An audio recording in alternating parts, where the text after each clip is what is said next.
a Saulos Claus Chilima wachinyamata yemwe adavumbuluka ndi kusintha machitidwe a ndale pa Malawi adabadwa pa 12 February 1973. Iwo adali mwana woyamba ku banja la bambo Henderson Brown Chilima ndi mayi Elizabeth Francis Chilima. Iwo adakhalapo m'boma la Blantyre komwe bambo awo ankagwira ntchito ngati engineer ku Air Malawi, kampani yomwe idasasintha dzina kukhala Malawi Airlines. Achilima adali munthu yemwe sankafuna ziwawa kapena mtopola, kotero ankalalikira za kukonda dziko ndi umodzi. Tikamvetsetsa kuti zimene tikupangira izi ndi mbenderayi ndi kukonza dziko lino la Malawi, bwerani tikhale pamodzi tikonze dziko lino la Malawi. All my sins I know detest, and never will I sin again.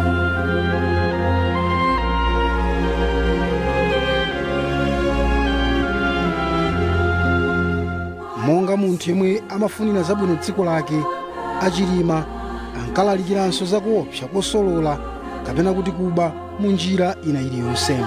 Mwazina zothetsera katangale ndikuonetsetsa kuti lamulo lili ndi mphamvu pa wina aliyense. Izi nthawi zina ankatsindika kulimbikitsa Malawi kuti akhale anthu ozilimbikira. Olemekezeka atolankhani muli pano, komanso amayi ndi abambo omwe mukundimvera, tiyeni tizikumbukira kuti ufulu omwe tikudyerera lerowu komanso mtendere omwe tili nawo sikuti udangobwera wokha. Amalawi anzathu adagula ufuluwu komanso mtenderewu ndi magazi yawo, kapena titi ndi moyo wawo. Awatu anali Amalawi ochokera dziko lonse lino, ku Chitipa mpaka ku Nsanje, komanso Mchinji mpaka Nkhotakota. Awa adalinso Amalawi a mitundu yonse, osati mtundu umodzi wokha kapena dera limodzi lokha. Awa adali Amalawi omwe adakonzeka kufera abale awo Amalawi a mibado yapatsogolo ngakhale anali asanakumane nawo, kusonyeza kusadzikonda. Ena mwa Amalawi omwe adamenyera ufulu wa dziko linoli adakali moyo koma sadapindule kalikonse. Akuvutikabe ndi moyo ngakhale adavutika kale kumenyera ufulu wa dziko lino. Akuzunzika mwachetechete koma ali ndi mtendere kuti adachitapo mbali yawo. Amalawi anzanga, koma ngakhale makolo athuwa adadzipereka chotere, kuphatikizapo kuzipereka kwina komwe Amalawi ena akuonetsabe padakali pano, dziko lathu lidakali losauka ndipo likusaukirabe. Anthu athu akufa ndi matenda otatha kuchizika chifukwa choti mankhwala ndi zipangizo zoyenera mzipatala mulibe. Katangale komanso kuba kukuchulukirabe, zomwe zikuchititsa kuti olemera azilemererabe ndipo osauka azisaukirabe. Tsankho pakulembana ntchito komanso kugawana mitundu kukuchulukirabe. Sukulu zathu zaboma zikulowa pansi ndipo zasanduka sukulu za mphawi wokha, komanso ulimi ukulowa pansi ndipo chaka ndi chaka timakhala pa chiopsezo cha njala chifukwa choti tikudalirabe ulimi wa mvula mu nyengo ino yakusintha kwa nyengo. Mwachidule Amalawi anzanga, ngakhale kuti makolo athu adatimenyera maziko abwino, koma ifeyo padakali pano tikulephera kuti tilitukule moyenera dzikoli. M'malo motukula tikuliwononga dziko lathu chifukwa cha umbombo kapena dyera. Tikungoganiza za ife tokha, abale athu kapena ana athu, osati za dziko lathu la Malawi lokondeka. M'malo moonana tonse ngati Amalawi tayamba kusalana mitundu. Pa chifukwa ichi lero ndabwera pano modzichepetsa kuti ndilankhule nanu Amalawi anzanga kulikonse komwe muli, osatengera komwe mmachokera kapena chipani chanu kapenanso mpingo wanu. To that cross my sins have nailed him, yet he bleeds and dies for me. Jesus, Lord, I ask for mercy, let me not implore in vain. All my sins I know detest them, never will I sin again.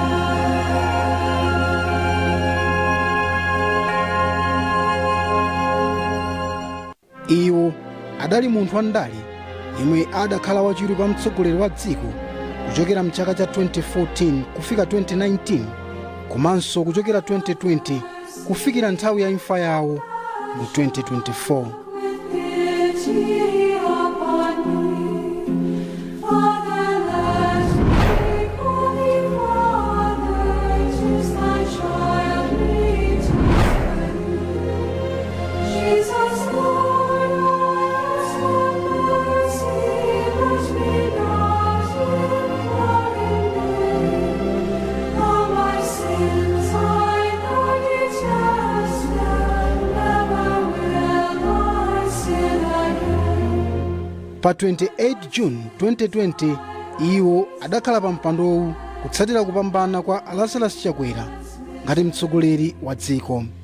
Achilima omwe adali mkatolika kubatizidwa ndi kulimbikitsidwa komwe adakwatira a Mary Nkhamanyachi Chilima. Iwo adachita maphunziro ku University of Malawi ndi kupeza bachelor's degree in social sciences mchaka cha 1994 komanso adapeza master's degree in economics.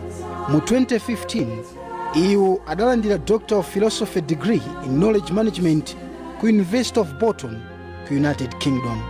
Iwo adagwirapo ntchito ku Liver Brothers Malawi Limited, Leasing and Finance Company of Malawi komanso Southern Botras Limited. Achilima adagwiranso ntchito ku Airtel Malawi komwe adakhala managing director oyamba wa Chimalawi wa kampaniyi mu 2010. A Saulos Chilima adadziwika kwa anthu ambiri mu 2014 pamene a Peter Mutharika adawasankha kuti akhale running mate wawo. Ubwenzi wawo udalowa pansi mu 2018 ndipo adakhazikitsa chipani chawo cha United Transformation Movement UTM pokonzekera chisankho cha 2019. Imafika nthawi mmoyo yomwe munthu umasiya chilichonse chomwe uli nacho kuti uthandize dziko lako. Ichi ndi chisankho chomwe makolo athu m'mbuyomu adapanga ndipo chisankho chomwe inenso ndapanga. Koma ndisananene masomphenya anga a dziko lino, ndiloleni poyambirira ndithokoze Profesa Arthur Peter Mutharika omwe mchaka cha 2014 adandisankha ine kuti ndiyime nawo pa chisankho ngati running mate kapena kuti wachiwiri. Ndivomereze kuti tidachita kampeni yabwino zedi ndipo chipani cha DPP chidapambana, ine ndikhala vice president wa dziko. Ndiwathokoze a president kuti pa amalawi ochuluka zedi iwo adaona luntha komanso upangiri mwa ine munthu oti sindidali mundale pa nthawiyo. Ndikuthokozanso amalawi potilimbikitsa mu zaka zonse zimene ndakhala tikugwira ntchito. Pa chifukwa ichi ndiloleninso kuti ndithokoze mwapadera anthu omwe ayambitsa gulu lomwe akulitcha kuti Chilima Movement. Ndine odzichepetsa pamaso pawo pozindikira chikhulupiriro chomwe ali nacho mwa ine.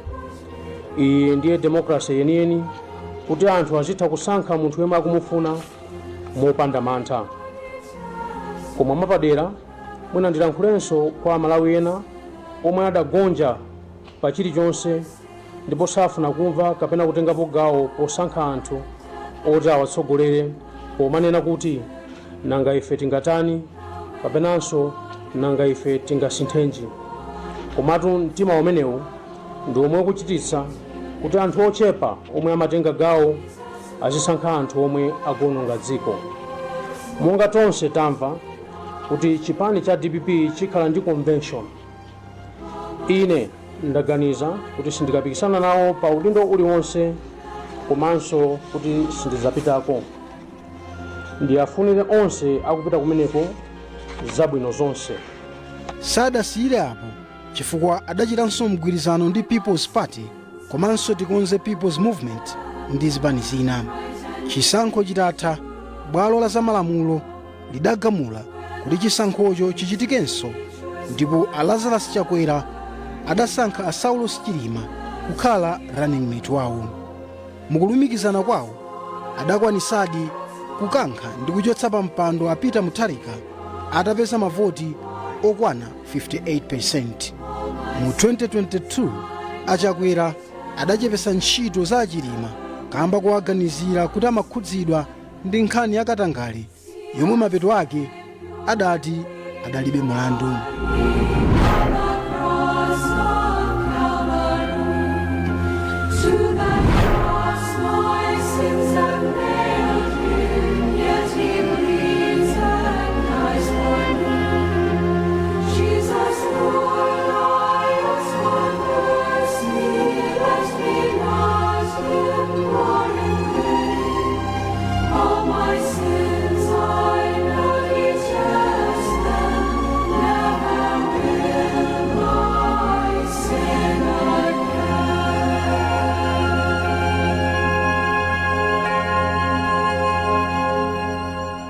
Dzuwa likatuluka limakalowa, mwini moyo adaganiza zolanda banja, abale, anzawo komanso dziko lonse la Malawi Achilima yemwe iye na Malenga adapereka.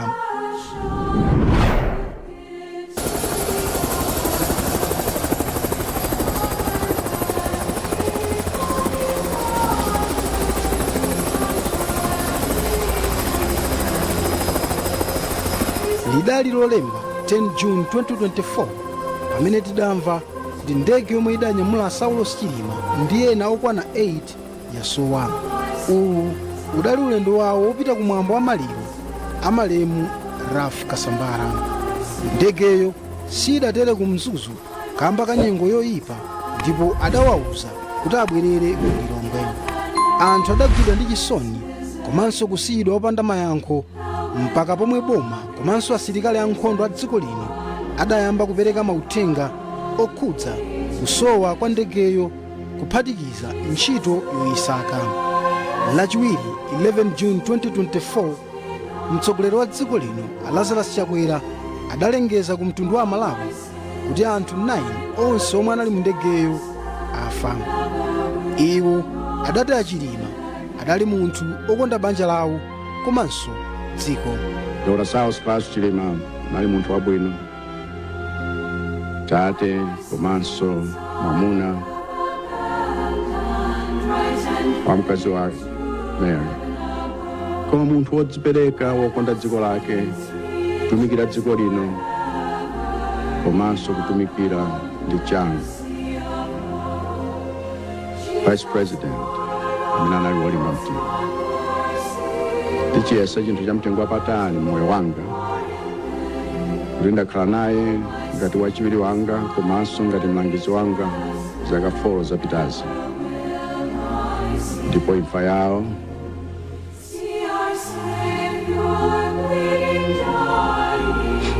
ngozi yoopsa kwambiri.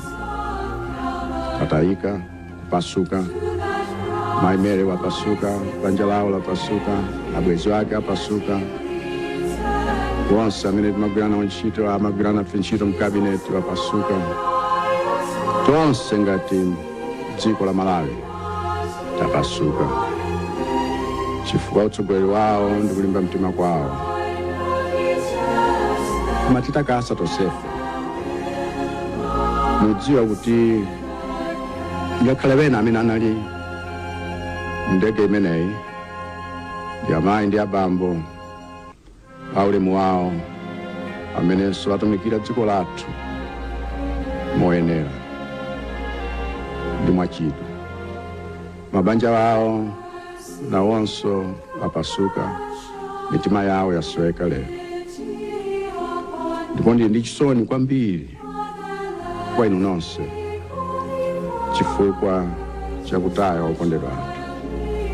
Pemphero langa kwa Mulungu nakuti atitonthoze tonse komanso kuti zilonda ngati izi ndiye khawi amene akhoza kuchiza pamene tiri kukhuza imfa zimenezi ngati mtundu umodzi pansi pa mbendera imodzi.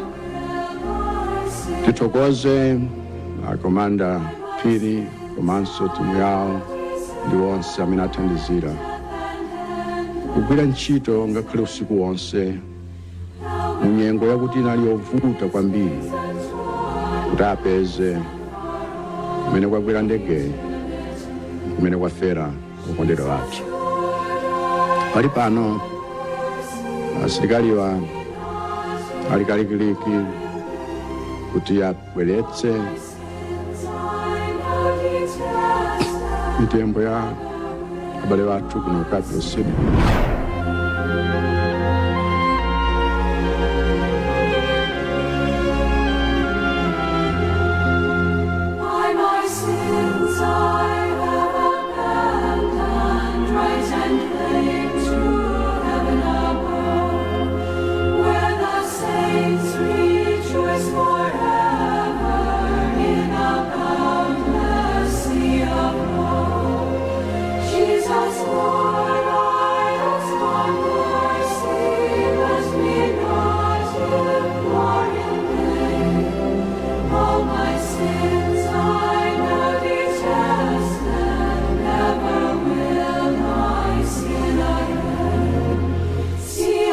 Malemu Chilima wasiyana awiri ndi mkazi. Enanso omwe adamwalira pa ngozi ya ndegeyi mu nkhalango ya Chikangawa mboma la Mzimba ndi a Lucas Kapeni, Chisomo Chimaneni, mayi wa fuko wakale a Shaniu Dzimbiri, a Dan Kanyemba, a Abdul Lapgeni, Colonel Owen Sambalopa, Major Flora Selemani ndi a Major Aidini.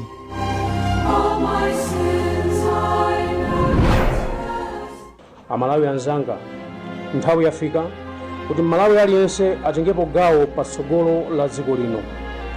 Tiyeni tisankhe Malawi wabwino potengapo mbali, Malawi wamtendere komanso wachikondi, Malawi wopanda katangale, komanso Malawi woti aliyense olimbika ntchito kuphatikizapo zakumunda akasangalale ndi banja lake ukuboma likuchitaponso mbali yake. Amalawi anzanga, uyu ndi Malawi yemwe ine ndikufuna nditamuona mu moyo wanga.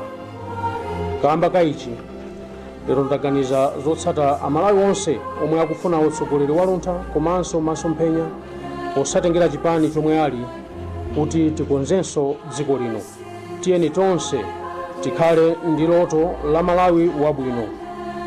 Monga ndanena, kaya ndinu achipani chiti kaya anthu ndi uti, koma tonse tiyeni tigwirane manja ofuna Malawi wabwino. Tonsefe sitingakhale andale, koma aliyense atengepo mbali yake povomera kuti dziko likufunika kusintha ndipo mutengepo mbali pakusinthako. Tikatero tidzapereka ulemu kwa mizimu ya makolo athu omwe adatiyambira maziko abwino a dziko lino. Tiyeni tichitepo kanthu kuti dzikoli lisapitirire kuola. Ili ndi dziko lokhali lomwe tili nalo. Tiyeni tonse komanso tokha tizifunire zabwino pokonzanso nyumba yathu yomwe timayitcha Malawi. Tiyeni tisese mkati mwa nyumbayi imene tikuti Malawi. Dziko lathu, tsogolo lathunso. Mulungu apitirize kudalitsa dziko lathu la Malawi. Zikomo kwambiri chifukwa cha kumvetsera kwanu.